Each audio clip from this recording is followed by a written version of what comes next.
గౌరవం JSP BC రాజ్యం కోసం పుట్టిన జేఎస్పీ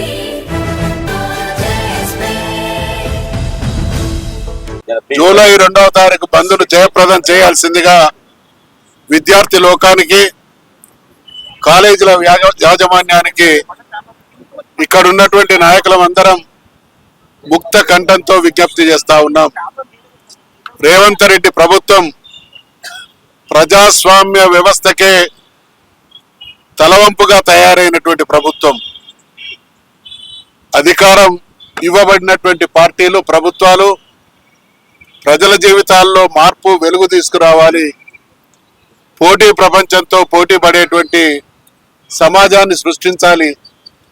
కానీ ఈరోజు తెలంగాణలో కొనసాగుతున్నటువంటి రేవంత్ రెడ్డి నాయకత్వంలోని కాంగ్రెస్ ప్రభుత్వం నీచాతి నీచమైనటువంటి చర్య.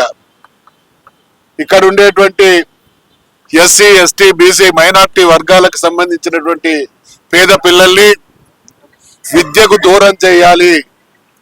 సమాజంలో ఏ మార్పు కన్నా, ఏ చైతన్యానికైనా ప్రధానమైనటువంటి ప్రాతిపదిక విద్య కాబట్టి ఆ విద్య ద్వారా సమాజంలో ఉండేటువంటి ఈ వర్గాల వాళ్ళు చైతన్యవంతులు అవుతారు. కాబట్టి గతంలో రేవంత్ రెడ్డి గారు చాలా స్పష్టంగా తన కుట్రను బట్టబయలు చేసినట్టు మాట్లాడడం జరిగింది. రాజ్యాధికారంలో కొనసాగేటువంటి హక్కు మాకు మాత్రమే ఉంది అని. ఇవాళ విద్యకు ఈ వర్గాల వారిని దూరం చేయడం అనంటే రాజ్యాధికారానికి కానీ, సమాజంలో ఉండేటువంటి అన్ని రంగాల్లో వారిదైనటువంటి ముద్ర వేయడం వెనుక విద్య ప్రధానమైనటువంటి కారణం. కాబట్టి విద్యకు దూరం చేస్తే ఒక తరం కాదు, రాబోయేటువంటి అనేక తరాల మీద మేము గుత్త పెత్తనం చెలాయించవచ్చు అనేటువంటి ఒక అంతర్లీనమైనటువంటి కుట్రను అమలు చేసేటువంటి భాగంలో ప్రాతిపదికనే ఈరోజు బీసీలకు ఈ వర్గాలకు సంబంధించినటువంటి ఫీజు రియంబర్స్మెంట్ ను ప్రభుత్వం తెలిసి కావాలని సోదరులు శ్రీనివాస్ గౌడ్ గారు చెప్పినట్టు, గతంలో నేను శాసన మండలిలో ప్రతిపక్ష నాయకుడిగా ఉండి బడ్జెట్ ప్రసంగం మీద ప్రసంగించినప్పుడు అప్పులు తెలుసు, తప్పులు తెలుసు, పరిపాలనను గాడిలో పెట్టడం తెలుసు, బీఆర్ఎస్ ప్రభుత్వం కంటే మెరుగైనటువంటి పాలన అందించడం తెలుసు అనేటువంటి హామీ ఇచ్చినటువంటి ఈ ప్రభుత్వం అన్ని సమాజంలో అందరికీ కేంద్ర బిందువుగా ఉండేటువంటి విద్యార్థి లోకం మీద ఇంత దుర్మార్గాన్ని కొనసాగిస్తున్నది అనంటే ముమ్మాటిగా ఇది కుట్రే. ఈ కుట్ర ఈ రోజు ఉండేటువంటి విద్యార్థులకు కానీ, మాకు కానీ అర్థమైంది. ఖచ్చితంగా ప్రభుత్వం మెడలు వంచి విద్యార్థి లోకానికి సంబంధించినటువంటి ఫీజు రియంబర్స్మెంట్ ప్రభుత్వం చెల్లించేంత వరకు మొక్కవోని ఆత్మవిశ్వాసంతో రాజీ లేని పోరాటం కొనసాగిస్తామనేటువంటి హెచ్చరిక చేస్తా ఉన్నాం. నిన్న మొన్న ముఖ్యమంత్రి రేవంత్ రెడ్డి గారు ఏం మాట్లాడుతున్నారు? మూసి సుందరీకరణకు అడ్డొస్తే తొక్కి వేస్తామని అంటున్నారు. అయ్యా, మరి ఈ సూత్రం నీకు కూడా వర్తిస్తుంది అనేటువంటి విషయాన్ని మేము గుర్తు చేస్తా ఉన్నాం.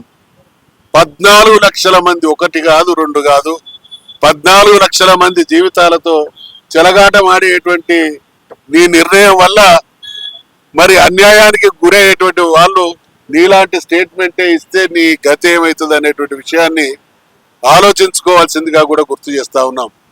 నీలాగా సభ్యత, సంస్కారం లేకుండా మాట్లాడడం మా విధానం కాదు. కానీ తెలంగాణ సమాజంలో ఏ ఒక్క వర్గం గడిచిన 30 మాసాలుగా మాకు అధికారం ఇవ్వండి, 24 గంటల్లో మార్పు చూపిస్తామన్నారు, మాకు అధికారం ఇవ్వండి, 100 రోజులలో ఇచ్చిన హామీలు అమలు చేస్తామన్నారు, మాకు అధికారం ఇవ్వండి, గ్యారంటీలు కాదు 420 హామీలను కూడా అమలు చేస్తామన్నారు. మీరు ఇచ్చినటువంటి హామీలు, గ్యారంటీలు అమలు చేయడం కాదు కదా. చక్కగా గడిచిన తెలంగాణ రాష్ట్ర సాధన తర్వాత సజావుగా సాగుతున్నటువంటి విద్యార్థి లోకం భవిష్యత్తు మీద నీలి నీడలు కప్పుకునేటువంటి పరిస్థితి కల్పించడం అనేది ఖచ్చితంగా ఈరోజు కేంద్రంలో ఉండేటువంటి కాంగ్రెస్ అగ్రనాయకత్వానికి కూడా తెలవాల్సినటువంటి అవసరం ఉంది. కాంగ్రెస్ పార్టీ అంటే చరిత్ర మొత్తం తెలంగాణ విషయంలో దగుల్బాజీ పార్టీ అనేది గతంలో జరిగినటువంటి అనేక దృష్టాంతాల ద్వారా అర్థమవుతుంది. ఈరోజు మళ్ళీ అధికారంలోకి వచ్చిన తర్వాత గతంలో తెలంగాణ మీద కొనసాగించినటువంటి దుర్మార్గపు వైఖరే కొనసాగింది. కాబట్టి అయితే తెలంగాణ సమాజానికి ఒక విషయం తెలుసు, కాంగ్రెస్ మెడలు వంచాలి అనంటే ఉద్యమించడం, పోరాటం, కాంగ్రెస్ ప్రభుత్వం మెడలు వంచడం అనేది మాకు కూడా అబ్బినటువంటి విద్య. కాబట్టి అనివార్యంగా ఆ పరిస్థితి కల్పిస్తున్నటువంటి కాంగ్రెస్ అగ్రనాయకత్వం రేవంత్ రెడ్డి పోకడను హెచ్చరించి ఖచ్చితంగా విద్యార్థుల విషయంలో సానుకూలమైనటువంటి నిర్ణయం వెలువడే విధంగా అగ్రనాయకత్వం కూడా పూనుకోవాలనేటువంటి సూచన చేస్తూ మరొక్కసారి రేవంత్ రెడ్డి ప్రభుత్వానికి హెచ్చరిస్తా ఉన్నాం. ఎంత త్వరగా ఫీజు రియంబర్స్మెంట్ బకాయిలను చెల్లిస్తే అంత మంచిది.